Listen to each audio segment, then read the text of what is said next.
पुरानी दिल्ली की उस बड़ी अदालत में उस दिन बहुत भीड़ थी। हर तरफ सिर्फ एक ही नाम की चर्चा हो रही थी, बाबा साहब अंबेडकर। लोग कह रहे थे कि अगर आज बाबा साहेब अदालत में आ गए तो पूरा केस पलट सकता है। बाहर बारिश हो रही थी, लेकिन अदालत के अंदर माहौल उससे भी ज्यादा भारी था। एक गरीब आदमी रघुवीर लोहे की जंजीरों में खड़ा था। उस पर आरोप था कि उसने गांव के बड़े जमींदार के बेटे की हत्या की है। पुलिस ने उसे अपराधी बता दिया था। गांव वालों ने उसके खिलाफ बयान दे दिए थे और अखबारों ने पहले ही उसे कातिल लिख दिया था। लोग अदालत के बाहर खड़े होकर चिल्ला रहे थे, फांसी दो, फांसी दो। लेकिन तभी अदालत का दरवाजा खुला। नीले कोट में बाबा साहेब डॉक्टर भीमराव अंबेडकर अंदर आए। उनके चेहरे पर गुस्सा नहीं था, डर नहीं था, सिर्फ आत्मविश्वास था। पूरा कोर्ट अचानक शांत हो गया। जज तक कुछ पल के लिए उन्हें देखते रह गए। गरीब लोग उन्हें उम्मीद की तरह देख रहे थे। रघुवीर की आंखों में पहली बार भरोसा दिखाई दिया। सरकारी वकील हल्की हंसी के साथ बोला, डॉक्टर साहब, इस केस में आने से कुछ नहीं बदलेगा, सबूत साफ हैं। बाबा साहेब धीरे से मुस्कुराए और बोले, जब तक सच पूरा सामने ना आ जाए तब तक कानून अधूरा होता है। और ये सुनते ही अदालत में फुसफुसाहट शुरू हो गई। जज ने कार्यवाही शुरू करने का आदेश दिया। पहला गवाह बुलाया गया। उसने जोर देकर कहा कि उसने अपनी आंखों से रघुवीर को हत्या करते देखा था। लोग फिर गुस्से में भर गए, लेकिन बाबा साहेब शांत रहे। उन्होंने सिर्फ एक सवाल पूछा, घटना वाली रात वहां रोशनी थी? गवाह थोड़ा घबराया और बोला, नहीं, अंधेरा था।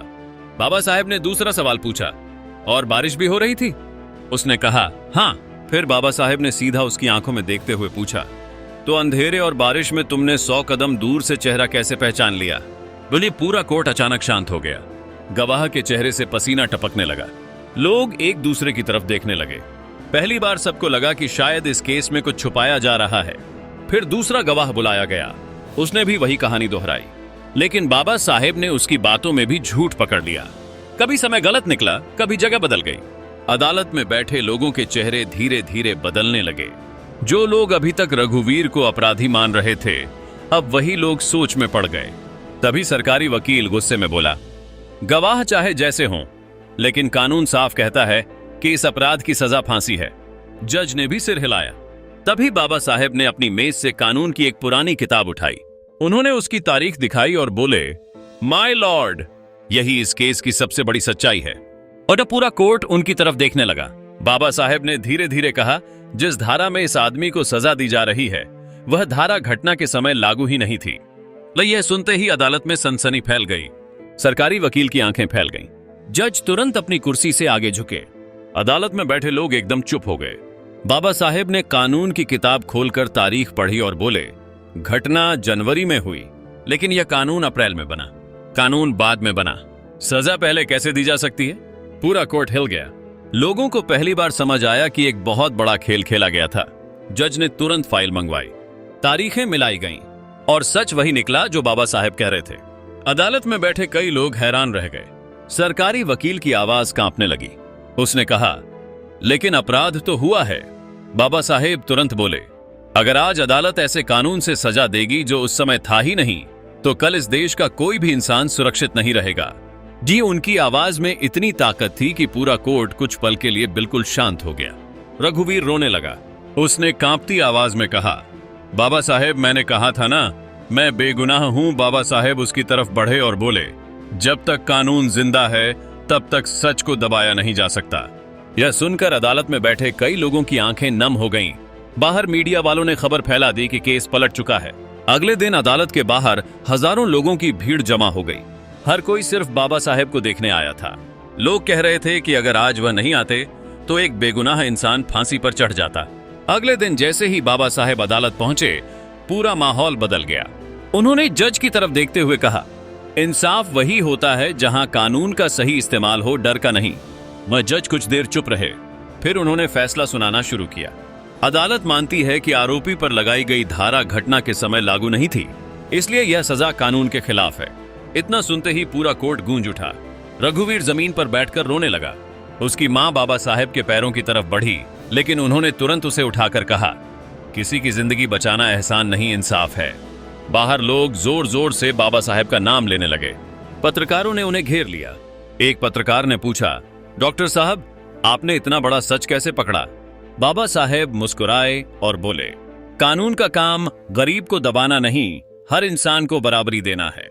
यह सुनकर वहां खड़े लोग तालियां बजाने लगे। उस दिन सिर्फ एक आदमी की जान नहीं बची थी, बल्कि लोगों का कानून और इंसाफ पर भरोसा भी बच गया था। और पूरे शहर में एक ही लाइन गूंज रही थी, कानून बाद में बना, सजा पहले दे दी। अदालत में रघुवीर के बेगुनाह साबित होने के बाद पूरा शहर बाबा साहेब अंबेडकर की तारीफ कर रहा था। लेकिन उसी रात एक ऐसी घटना हुई जिसने सबको फिर से डरा दिया। आधी रात को रघुवीर के घर के बाहर कुछ घुड़सवार आए। उन्होंने घर के दरवाजे पर जलती हुई मशाल फेंकी और चिल्लाकर कहा, केस जीत गया तो क्या हुआ, सच बोलोगे तो जिंदा नहीं बचोगे। पूरा गांव डर गया। रघुवीर की मां कांपने लगी। गांव वाले अपने घरों में छिप गए। लेकिन अगले ही दिन सुबह रघुवीर सीधे बाबा साहेब के पास पहुंचा।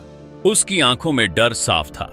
उसने कहा, बाबा साहेब, वो लोग मुझे छोड़ेंगे नहीं। बाबा साहेब शांत बैठे रहे। फिर उन्होंने धीरे से कहा, जब झूठ हारता है तब डराने की कोशिश जरूर करता है। और यह बात सुनकर रघुवीर थोड़ा संभला। उसी समय एक छोटा लड़का भागता हुआ आया और उसने बाबा साहेब को एक पुराना कागज दिया। उस कागज पर कुछ नाम लिखे थे और नीचे एक तारीख थी। बाबा साहेब ने जैसे ही वह कागज पढ़ा, उनके चेहरे का रंग बदल गया। उन्होंने तुरंत कहा, रघुवीर, असली खेल अभी बाकी है। यह सुनते ही वहां मौजूद लोग हैरान रह गए।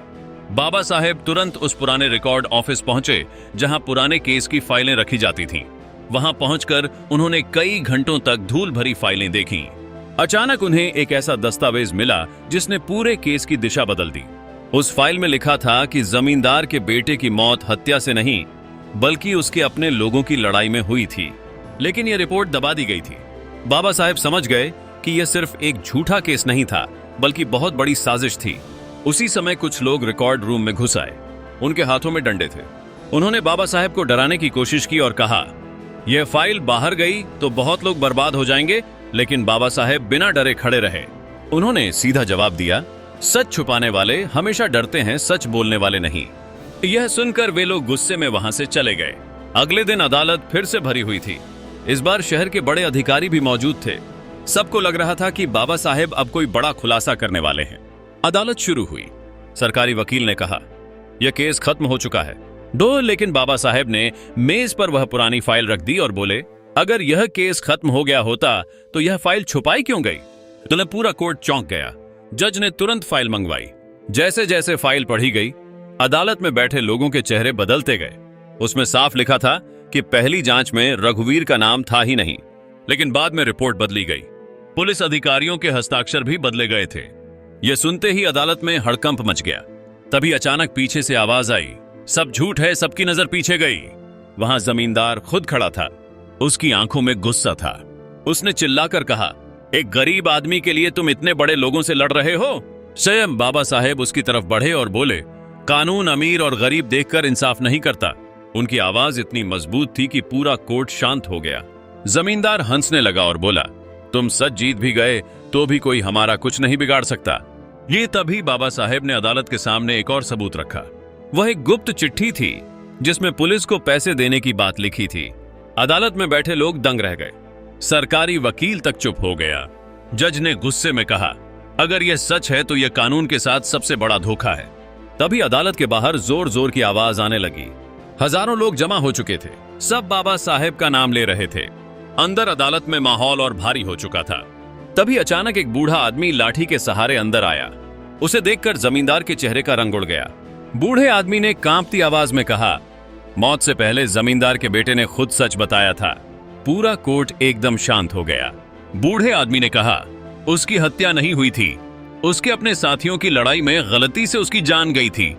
यह सुनते ही अदालत में सनसनी फैल गई। जमींदार गुस्से में चिल्लाने लगा, लेकिन अब कोई उसकी बात सुनने को तैयार नहीं था। बाबा साहेब ने धीरे से कहा, झूठ कितना भी बड़ा क्यों ना हो, सच के सामने ज्यादा देर टिक नहीं सकता। जज ने तुरंत फैसला सुनाया कि रघुवीर पूरी तरह बेगुनाह है और झूठा केस बनाने वाले अधिकारियों और जमींदार के खिलाफ कार्रवाई होगी। इतना सुनते ही पूरा कोर्ट तालियों से गूंज उठा। बाहर लोग खुशी से रोने लगे। रघुवीर अपनी मां के साथ बाबा साहेब के सामने खड़ा था। उसकी आंखों में आंसू थे। उसने कहा, आपने मुझे नई जिंदगी दी है। बाबा साहेब मुस्कुराए और बोले, नहीं, यह जीत सच की है। ये बाहर बारिश फिर शुरू हो चुकी थी, लेकिन इस बार लोगों के चेहरों पर डर नहीं, उम्मीद थी। और पूरे शहर में सिर्फ एक ही बात गूंज रही थी, कानून बाद में बना सजा पहले दे दी